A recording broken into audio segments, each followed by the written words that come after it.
ओ बाप्पा, अहो ते आपल्या प्लॉटला फुल शुगर आली, त्यात ते पाऊसही सांगितले. हा येऊ राहिला या परी. ते आपल्या गणू शेठ ओळखीचं आहे रे कोणी. पण मग ते व्यवहाराचं नीट पाहून घ्या बरं का.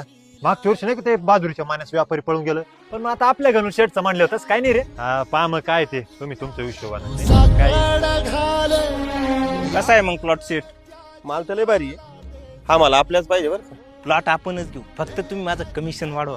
3% केलं ना आता. आणि माझा जरा पैशाचा प्रॉब्लेम चालू आहे. मी काय या शेतकऱ्याला लवकर पैसे देऊ शकत नाही. नका टेन्शन घेऊ. मला नाही वाटत ऐकतील म्हणून, कारण आजकालचे शेतकरी पण लय माजले. काय झालं? कोण माजलं? काय नाही हो पाटील, जरा तिळगुळ घ्या, गोड गोड बोला. गोड गोड बोलून शेतकऱ्याचीच नका मारू. अहो काय बोल राहिले पाटील? सगळं बोलणं ऐकलं मी. भारतात 58 ते 60% लोक शेती करत्या आणि हे सगळं जग जे चालू राहिलं ना, जगू राहिलं ना, हे शेतकऱ्याच्या जीवावर जगू राहिलं. अरे शेतकऱ्याचा पैसा कमी आहे हे खरंय, पण सगळ्या जगाचं पोट हा शेतकरीच बरोबर. एवढं ऊन वारा पाऊस या संकटापासून तो शेतीमाल वाचवितो आणि तुमच्यासारखे लोक शेवटी शेतकऱ्याचा तोंडचा घास घेऊन पळात्या. अरे लाजा वाटू द्या. शेतकऱ्यांनी 1 महिना जरी शेती करायची थांबवली ना, तर तुम्ही सगळे रस्त्यावर याल आणि तुम्ही म्हणत्या शेतकरी माजले.